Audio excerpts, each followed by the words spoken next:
दिल्ली के गीता कॉलोनी की सड़क पर साइड मिरर की एक मामूली सी टक्कर ने एक बेटे की सांसें छीन ली।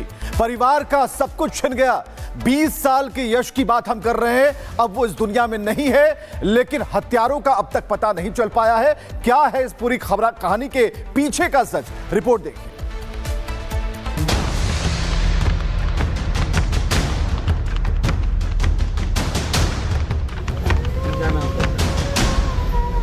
ये यश की मां है जिसने अपना 20 साल का बेटा खोया है, जो अब सरकार से मांग कर रही है बेटे के गुनहगारों को कड़ी से कड़ी सजा दिए जाने की।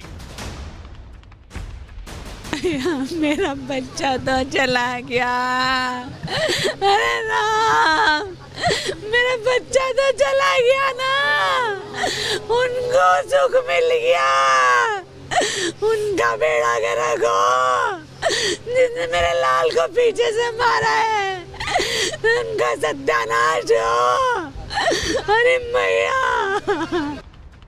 मामला राजधानी दिल्ली की गीता कॉलोनी का है, जहां एक स्कूटी की हल्की सी टक्कर ने एक 20 साल के लड़के की जान ले ली। पुलिस के मुताबिक रानी गार्डन इलाके में रहने वाला यश अपनी फैक्ट्री से घर जा रहा था, तभी उसकी स्कूटी सामने से आ रही स्कूटी के मिरर से टकरा गई। दूसरे पक्ष ने पहले बहस की। लकी और अमन के साथ एक जुवेनाइल ने यश को दौड़ाया और फिर अमन ने यश की पीठ पर चाकू घोंप दिया, जिससे उसकी मौत हो गई। अमन और लकी समेत 3 आरोपी अब पुलिस की गिरफ्त में हैं। हमने रोकी गाड़ी, हमने कहा गाली क्यों दे रहा है, उन्होंने सीधा गन निकाली और यश के सर पे रख दी। तो वो 2 लड़के थे, यश ने उसकी गन पकड़ी, मैंने उस लड़के को पकड़ा। जो दूसरा लड़का था वो भाग गया। हम उससे मुठभेड़ कर रहे थे। जो दूसरा लड़का था वो 2 मिनट के अंदर 3 लड़के लेके आए, जिनके हाथ में बहुत बड़ा चाकू था। यश गिर गया था तो उन्होंने उसके पीछे से वार किया, चाकू लगा उसको, फिर वो दोबारा छूट के भागा। फिर मेरे पास आके कहता है मुझे चाकू लगा, फिर एकदम से गिर जाता है। फिर मैं उसे, पब्लिक इकट्ठी होती है, ऑटो में बिठाते हैं, ऑटो में बिठा के मैं हॉस्पिटल लेके जाता हूँ, कुंदन नगर रेड लाइट ग्रोवर हॉस्पिटल। वहाँ जाते ही उन्होंने मृत्यु घोषित कर दिया उसे। जांच में ये पता चला कि ये यश नाम का लड़का अपने कज़न के साथ रानी गार्डन एरिया गीता कॉलोनी, जो हमारा पुलिस स्टेशन है उसकी जुरिसडिक्शन में, स्कूटी पर जा रहा था।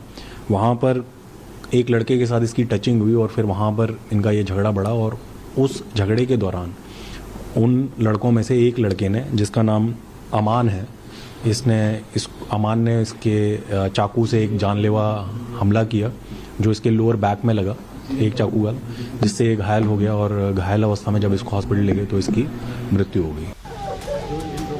जिस यश को चाकू मारा गया वो अपने माता पिता का इकलौता बेटा था। मां राखी का आरोप है कि यह हत्या नहीं, साजिश है। यश से दूसरे समुदाय की लड़की शादी करना चाहती थी। ये बात उसके परिवार को पसंद नहीं आई और उन्होंने यश को जान से मारने की धमकी दी थी। 5 लड़के थे इसमें, 5 लड़के थे। 3 लड़कों में से एक अमान नाम है, एक लक्की नाम है। ये तीनों ने प्लानिंग करके मारा है। 3 नहीं 5 लड़के थे इसमें। लड़की का परिवार वाले शामिल थे। इसने तो अपना काम करा है, वो कर रहे हैं, क्या कर रहे हैं वो तो हमें थोड़ी बता रहे हैं। उन्होंने बोल दिया ठीक है हम साथ देंगे। बस जांच तो होनी चाहिए। मैटर तो लड़की का, ये वो रेज का एंगल दिखा रहे हैं। मारा तो उन्होंने उस पे करके, वैसे तो उसका मतलब नहीं बनता किसी से। क्या दिल्ली की सड़कों पर अब स्कूटी की टक्कर भी जानलेवा है? क्या धमकी देने वालों को पहले ही नहीं पकड़ा जा सकता था? और सबसे बड़ा सवाल, यश और उसके परिवार को इंसाफ कौन देगा? Bureau report, Republic Bharat. मृतक यश की मां ने गंभीर आरोप लगाए हैं। यश की मां का आरोप है कि लड़की के परिवार वालों ने इस यश लड़के की हत्या कराई है। पुलिस सही तरीके से जांच ही नहीं कर रही है। बयान आपको सुनाते हैं यश की मां का।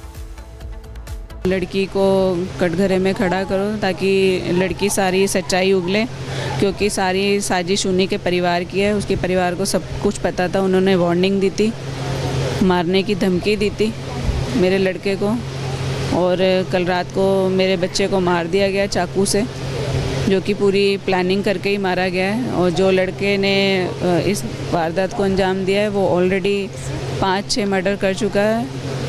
उसके बाद उसने मेरे यश को भी मार डाला कल।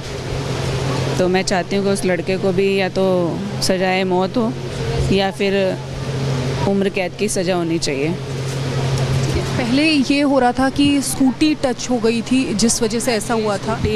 स्कूटी टच करने का तो ये मैं इस पर कमेंट्स भी नहीं करना चाहती, क्योंकि ये बेहुदा बेतुका सवाल है।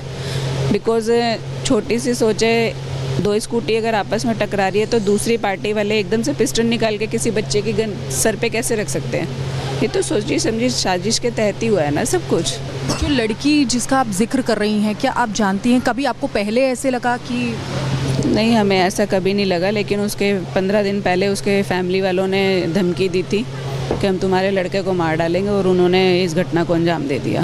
उन्होंने धमकी दी थी आपके मतलब हस्बैंड को धमकी दी थी, आप बता रही हैं, तो तब आपने इस चीज़ को? नहीं, हमने सोचा ही नहीं था कि वो कुछ ऐसा एक्शन लेंगे, क्योंकि वो ऑलरेडी मतलब यश के फादर की फैक्ट्री में जॉब करते थे 2.5-3 साल से, पैसा कमाते थे यहाँ से। वो काफ़ी पैसा मतलब जॉब करके कमाया, काफ़ी पैसा यश के फादर ने उनको उधार भी दिया, जो कि अभी तक दिया नहीं है उन लड़कियों ने, जिसमें साहिबा, मुन्नी और गफ़ार जो कि उन लड़कियों का पिता है, और उसकी माँ, और उनके जो भाई हैं जो कि सरेआम ऐसे ही पिस्टल वगैरह लेके घूमते रहते हैं। तो कुछ वापस तो मिला नहीं, पैसे उससे वापस तो मिले नहीं। जब ऑब्जेक्शन उठाया कि भाई मेरे बेटे ने किसी और लड़के के साथ देख लिया उस गुल्लो को, उसने ऑब्जेक्शन उठाया कि तुम उसके साथ रहो या मेरे साथ रहो, तो इस बात को लेकर उनके घर में प्रॉब्लम हुई, और उसने मना करा मेरे यश को कि अब का लड़का हमारी लड़की से मिलेगा तो हम इसे जान से मार देंगे, और जो कि कल रात को कर दिया उन्होंने। जो लड़के हैं जिन्होंने हत्या की है, ये भी बताया जा रहा है कि वो पहले से ही ऐसे हैं, मतलब इस तरीके की वारदातों में शामिल रहे। जिस लड़के ने हत्या को अंजाम दिया वो लड़का ऑलरेडी बहुत सारे मर्डर कर चुका है इस रानी गार्डन में। ऐसा मैं नहीं कहती, ऐसा मेरे को तो पता ही है, मुझे तो बहुत बाद में पता चला बिकॉज मैं जॉब करती हूँ। एंड यहाँ पूरा जो एरिया है रानी गार्डन। इस वक्त शिखा हमारे साथ मौजूद है। शिखा, दिन भर आपने बातचीत की यश के माता पिता से, उनकी जो मां कह रही है, उनकी जो दलील है, तब भी वो एक लाइन कह रही है जो सबसे अहम है कि पुलिस की जांच में सब कुछ साफ हो जाएगा। आपकी जांच में क्या पता चला? आपने कई लोगों से बातचीत की। बिल्कुल विवेक, देखिए मैं यहाँ पर मौजूद हूँ। पहले मैं आपको ये जगह दिखा देती हूँ जहाँ उस बच्चे का घर है। देखिए वहाँ पर उसका घर है, उसकी बॉडी आ गई है, लेकिन सिक्योरिटी रीजंस की वजह से वहाँ जाना मना है, क्योंकि आप देख सकते हैं कि यहाँ पर सिक्योरिटी कितनी टाइट की हुई है। यहाँ पर फोर्सेस की तैनाती की गई है और किसी को भी आगे जाने के लिए अलाउड नहीं है। लेकिन जो घर वाले हैं वो CBI जाँच की मांग इसलिए कर रहे हैं क्योंकि उनका ये कहना है कि पहले से ही यानी कि ये मामला था, लड़की का मामला था। लड़की जो है वो डबल क्रॉस कर रही थी उनके बेटे यश को, और उसके बाद ये सुनियोजित तरीके से ये प्लान्ड वे में था और उसके बाद उसका मर्डर किया गया है। ऐसा नहीं था कि स्कूटी टच हुई है, जो पहले प्रथम दृष्टया जो चीज़ें सामने आ रही थी। हमारे साथ साहिल भी हैं, हम उनसे भी बात करते हैं। साहिल, जो चीज़ें हम देख रहे हैं यहाँ पर, तो उसको लेकर आपको क्या लगता है और क्या आपने देखा? अगर देखिए फ़िलहाल पुलिस की इन्वेस्टिगेशन तो यही कह रही है कि ये रोड रेज का मामला है। स्कूटी लड़कों से टकराती है और उसके बाद लड़के गुस्से में आते हैं, आपस में इनका झड़प होती है और आखिर में चाकू निकाल के उस पर यश पे वार कर देते हैं। लेकिन परिवार वाले यही आरोप लगा रहे हैं कि एक लड़की का मामला है, प्रेम प्रसंग का मामला है, और यही वजह है कि लड़की के परिवार वाले भी इसमें इन्वॉल्वमेंट है, ऐसा परिवार वालों का आरोप है। और उन्होंने ही इन लड़कों को कहा होगा, आखिर में आके यश पे अटैक किया जाता है और उसकी हत्या कर दी जाती है। एक चीज़ और मैं दिखा देना चाहती हूँ कि ये उस बच्चे का घर है यश का, लेकिन इसके नज़दीक में ही उन आरोपियों का घर भी है। यानी कि इसके पिछली वाली गली में अगर हम जाएंगे तो वहाँ पर उन आरोपियों का घर है, जो रेहान और एक और आरोपी जो वहाँ पर रहते हैं, उनका घर यहीं पर ही है नज़दीक में। यानी कि काफ़ी समय से यहाँ पर रहते हैं। उनकी जो हिस्ट्री रही है वो भी काफ़ी अच्छी नहीं है, यानी कि पहले भी मर्डर कर चुके हैं, जो अभी तक हमें यहाँ पर जानकारी मिली है। और एक बार ये एरिया मैं आपको बताना चाहूँगी, अगर इस गली से बाहर निकलेंगे तो इस गली को क्रॉस करने के बाद वहाँ पर ये इंसिडेंट हुआ था जहाँ पर उसकी हत्या कर दी गई। यानी कि पहले पिस्टल निकाली, उसके माथे पर पिस्टल रखी और उसके बाद उसकी हत्या कर दी गई।